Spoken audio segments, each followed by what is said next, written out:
I'm Cindy Dent. I'm really, really pleased to be here talking to you about this subject. It's a subject that's really dear to my heart. 1 in 2 women and 1 in 4 men are sexually assaulted in their lifetime, which is just not good enough. And a lot of it happens when we're younger, and it really sets you up for who you become as an adult, which is so unfair. I'm from Australia, and I know in Australia and in America and England and a lot of countries, there's a thing called victim blaming. Women get blamed, right? I'm going to talk about women a little bit. Women get blamed for what they wear, where they're walking, if they've drunk alcohol. I was taught to always walk with my car keys sticking out of my fingers. I don't know what I was going to do with them, but I did it anyway. Even when I was a little girl, when I was about 6 years old, I remember my grandmother telling me, "Now darling, don't stand near a puddle, because a puddle is like a mirror and a man can look at your knickers." And I remember thinking, why would a man want to look at my knickers in a puddle? She never tell me why, but it's always stuck with me. That, and don't wear black patent leather shoes because they're too shiny and a man can look at your knickers through your shoes. And I think, I don't know my knickers. But still, that's what my grandmother passed on to me, which always really surprised me.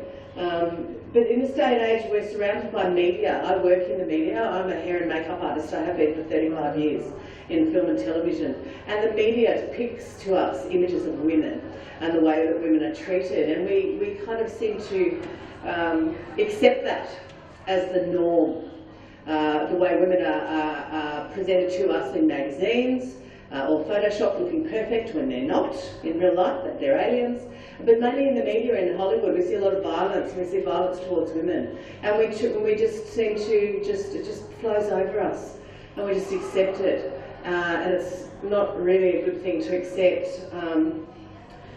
When I was a 12-year-old girl, I was sexually assaulted, and it changed my life. I had a bad experience with a dirty old man. I wasn't dressed in the wrong way. I wasn't walking in the wrong place.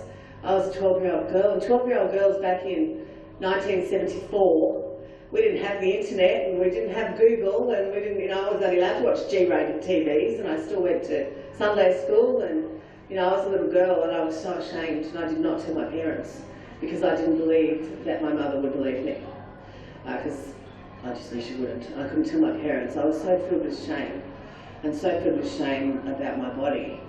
When I left high school at 17, I was assaulted at both workplaces. One was a bank, and one was a restaurant. When I worked in the bank, the accountant there, he liked to look at my legs, right? We used to wear these little short dresses, and I wanted to wear the pants that the other girls wore, so I wore the pants one day.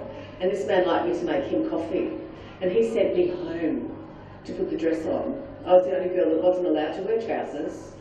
I had to go home at 19 to put my dress on, otherwise I wasn't allowed to come to work. I got assaulted in the bank by another manager. Back in Australia, it was very, in that era, back in the day, men just liked to touch. I felt like I was walking through life with a neon sign on my head that said, "Touch me," because each of my experiences were in the workplace when men touched me. I worked in a restaurant at the same time, and we had these uniforms, and they had splits up both legs. And the manager would go in, and he would get his hands and he would rip my dress to the waist every shift. I don't know what it did for him, right? It wasn't particularly empowering for me, but I'm not a particularly shy person, so I would get the stapler off his desk and go tip, tip, tip, tip, tip. And I'd staple my dress back together and calmly go to work. The way I dealt with that at 19, I don't know how it happened. One day, both men liked me to make them coffee, right? I found this rubber cockroach.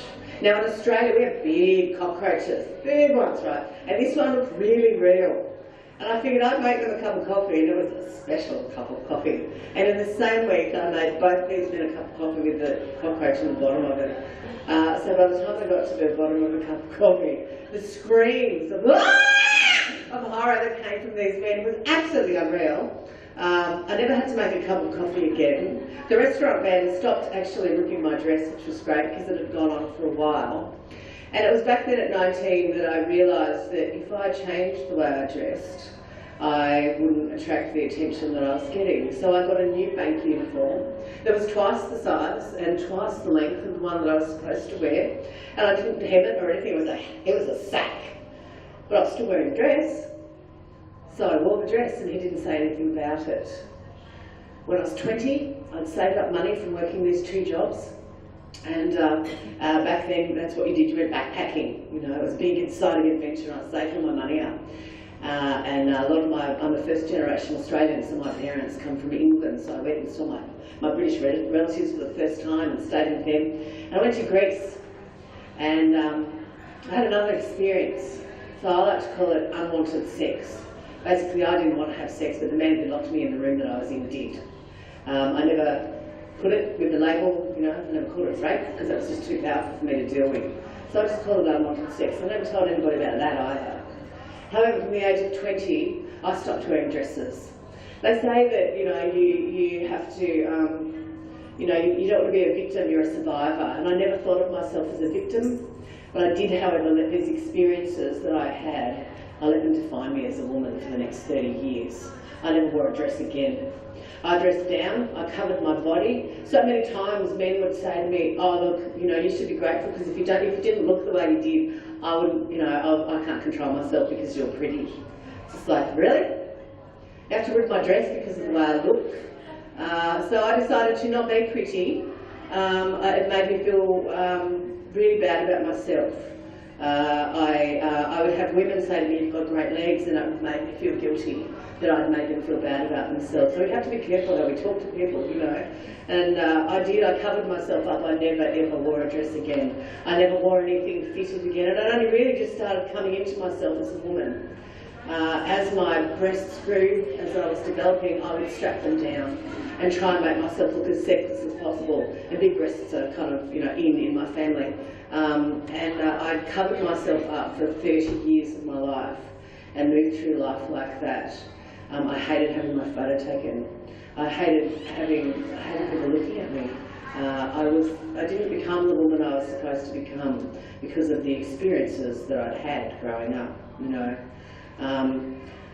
I flash forward to 2 years ago, and I got to the stage at the ripe young age of 55 2 years ago, and I realised that as a hair and makeup artist, I've made thousands of women look beautiful and made them look gorgeous for their special days and been a big part of them, and I realised that I hadn't actually experienced that.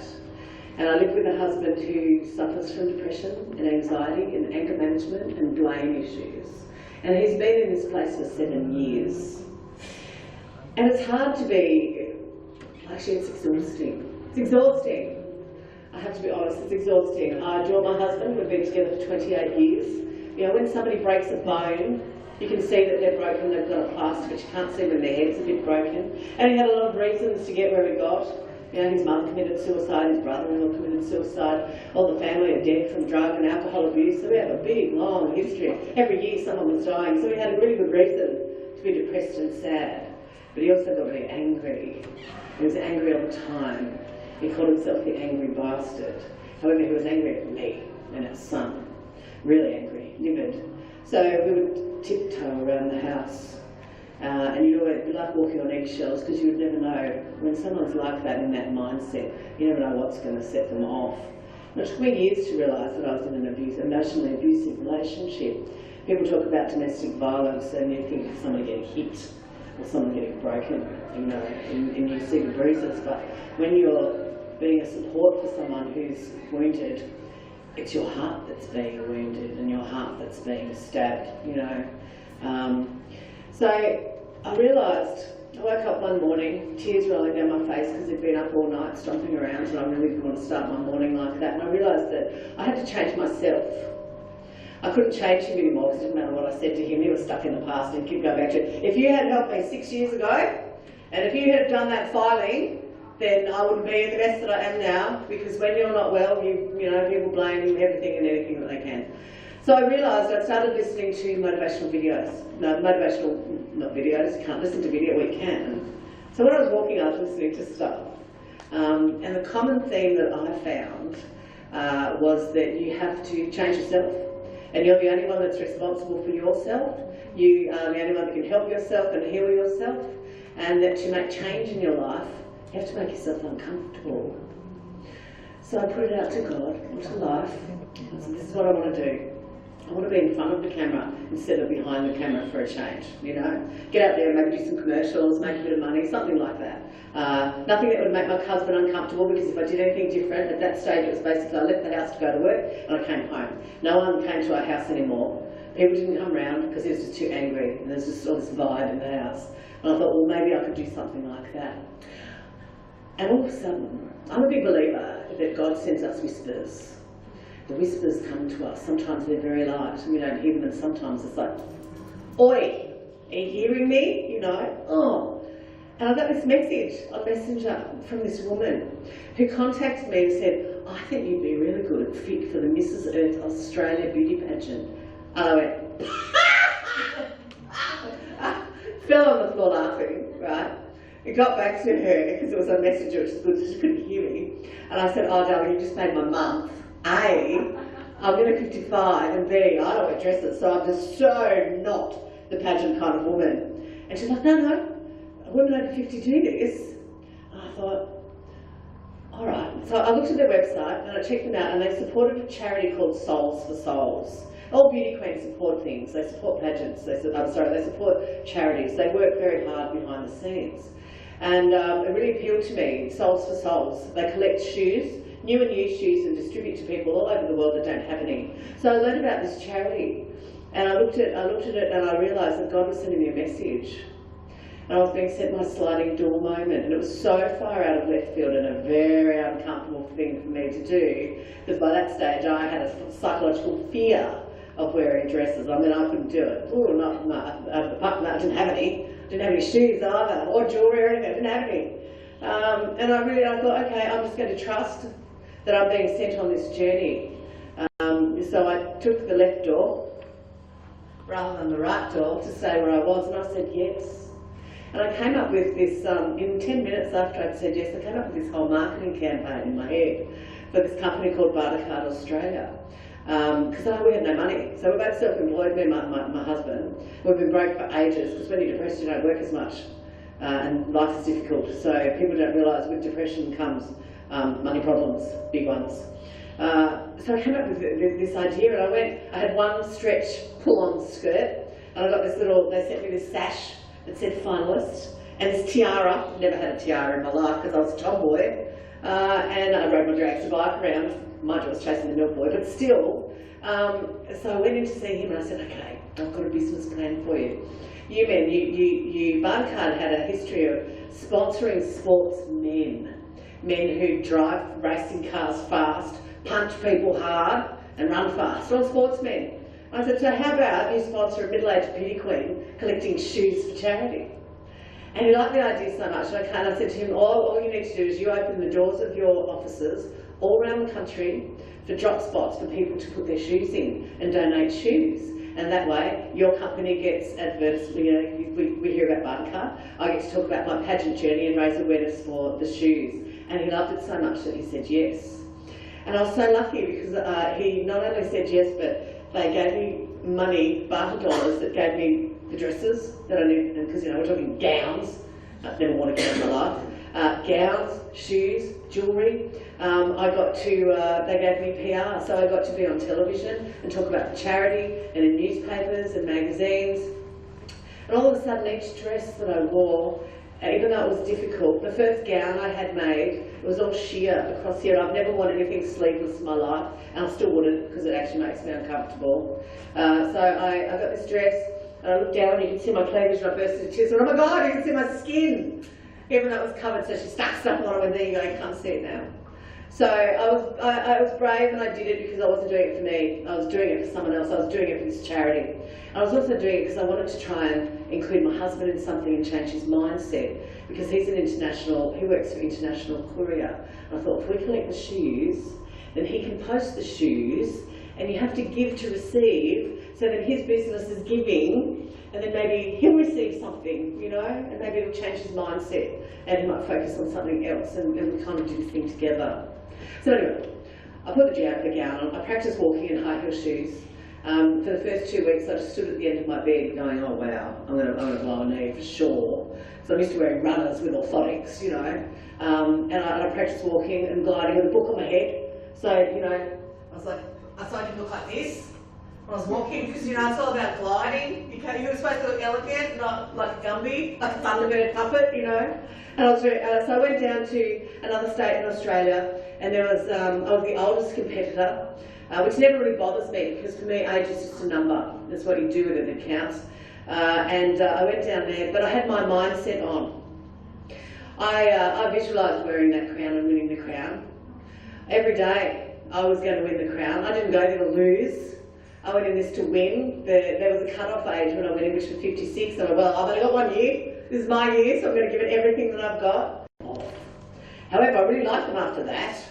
And I'd walk around and go, oh, check that out! But that was just me. And that really empowered me. But I think it also, I'd actually cut a part of me out that had been touched.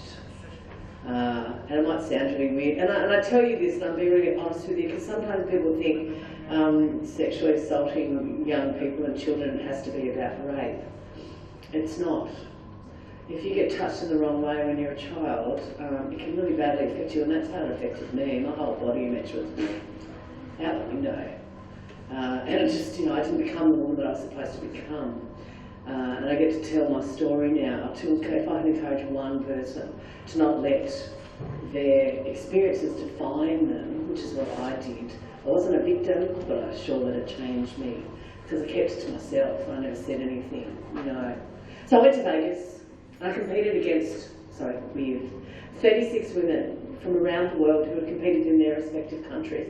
Some of these women had been born with high heels on, international models, like full on. And again, I was the oldest woman there, but it wasn't about age. They didn't know about age, so I wasn't going to tell them because I didn't care. You know, women that were, you know, this tall, skinny, beautiful things. But I just went there with my positive mindset on. I wasn't going to come home without a crown. I do like to compete with myself. I am a very positive person.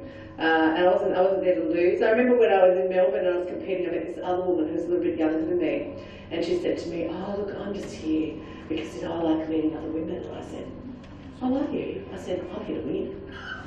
Oh, that's a difference. That's a difference. And I've since actually, I've actually coached her in mindset. She's actually gone and won an international competition. I went, mate, you've got to get your head on. You've got to be there, you've got to focus. So I was in Vegas, and they had a swimwear competition. Right, part of it was swimwear. So I ended up, it was the 3rd biggest pageant system in the world. So I didn't do anything dinky. I did something really big. And they had a swimwear competition, and I thought, oh, there's no way I'm walking out in a swimsuit.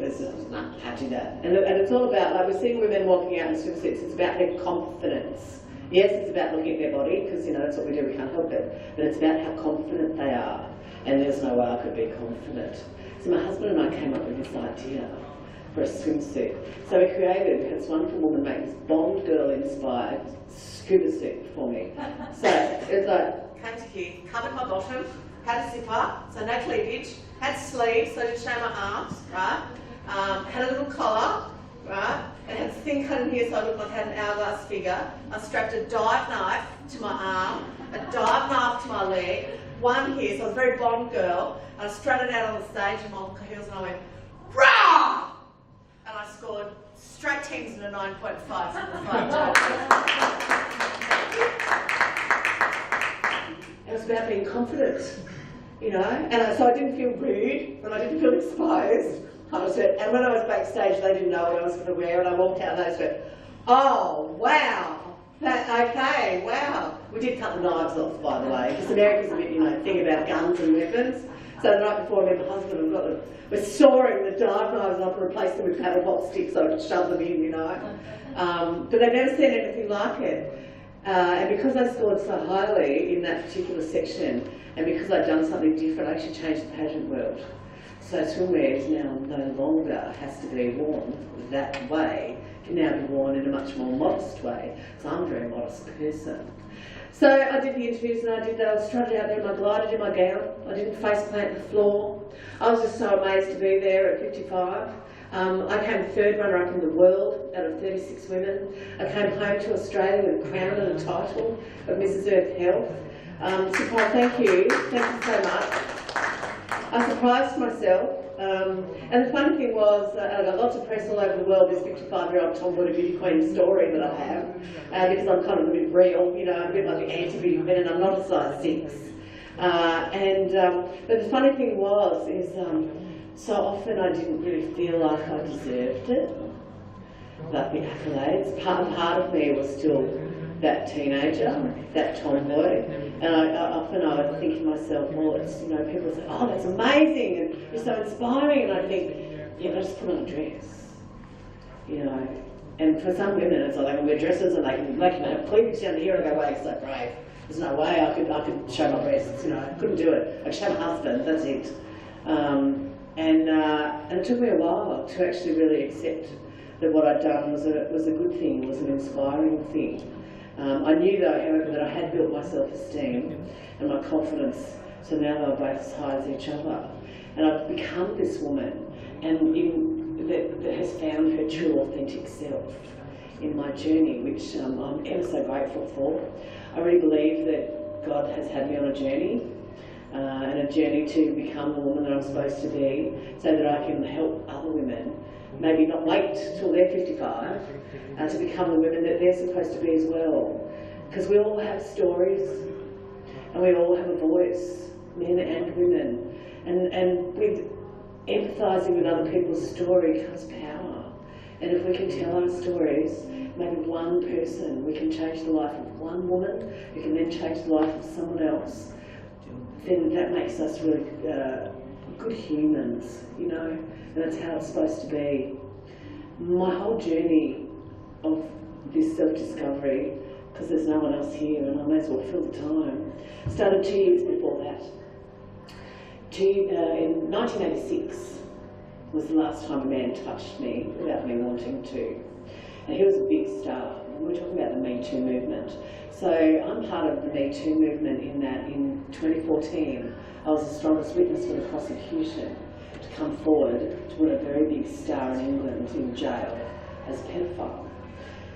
Back in 86, I really believed that life chose me for this moment in time to be the strongest witness, to fly all the way to England to support the other women who were little girls whom they were assaulted, because I didn't go there for me, because I was 23 and I had a bad day with a dirty old man inside a studio with a whole lot of men looking.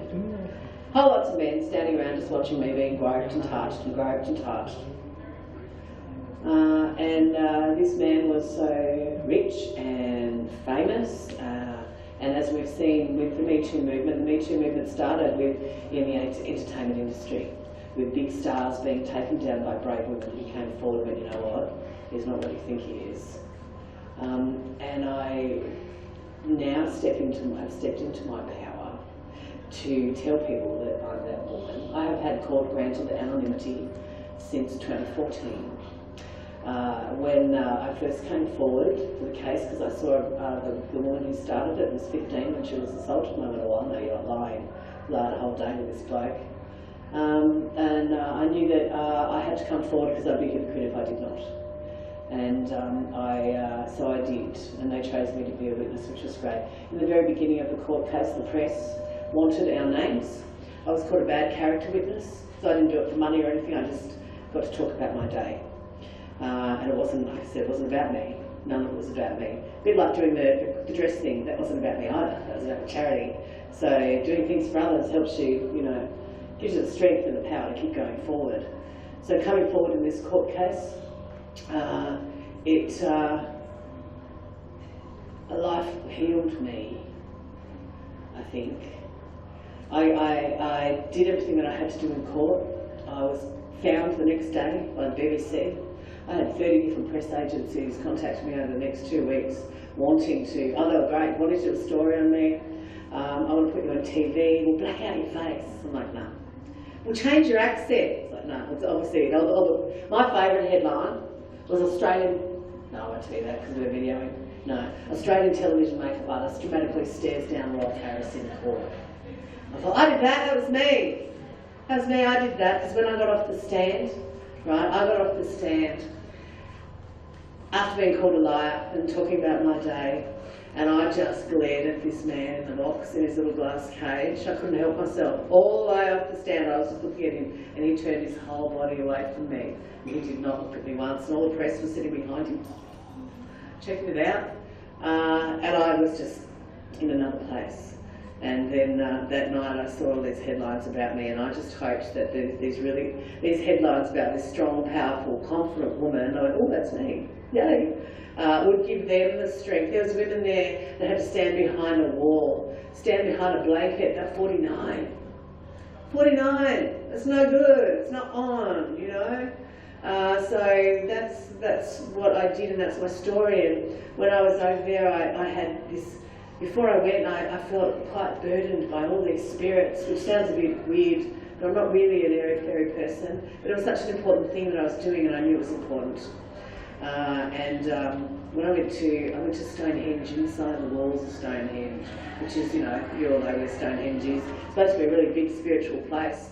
And I had this healing inside there, and all this anger that I'd had in me was gone. And yeah, it was quite amazing, and I really believe that life chose me back then in 1986 to be that person, to get healed, to be the woman that became the frock wearer, to be the woman that stands here in front of all of you today, to encourage you to tell your stories, to be brave and to be strong and to step into your power, because you never know what life has in store for you. You never know what being honest and being brave and trusting your heart and your intuition is going to give you. But from my life, and you're never too old, from my life and what's happened in the last 4 years, stepping into my truth has been the most powerful thing that I've ever done.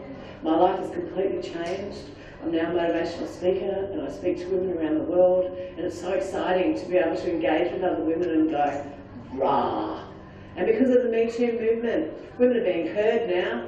Women with historical things are being heard. Back then you couldn't say anything. I couldn't have said, hey, don't touch me to any of the men that touched me, because you know, it was my fault. It was my fault. They, you know, it didn't happen. They would get aggressive. Now, women, young women today, they just slap you. Or they'd swear and go, you can't touch me. But back in the 80s, we didn't have that power. You know, and I know things have changed for women in the 50s and the 60s, and I kind of stand here before you with my mother and my grandmother and other generations of women behind me that have brought me to this place, wanting to make the world a better place for the next generation of women, so that we can have equality and we can be safe to walk the streets, and we can have a workplace where we're not assaulted. I was just thinking the other day, in China, they don't have sexual discrimination rules. 75% of Chinese women are sexually assaulted at work. And there's nothing they can do about it. 5 Chinese women stood up a couple of years ago because of the Me Too movement. You know what happens in China? You disappear. They put them in jail. They change things. You know, there are countries in the world that are not female friendly. As far as I'm concerned, if women were elevated to the equality status of men, so the female yin and yang was great, those countries would be so much better. They'd be so much more balanced, and there wouldn't be so much war. There wouldn't be so much anger and so much testosterone ruling the world. There's estrogen coming in, you know. There's that balance coming in. So, kind of in closing, I just wanted to say, thank you for listening to me. Step into your power. Pass the message on. Be brave. Be strong. And use your voice, because we can all make a difference. Thank you so much.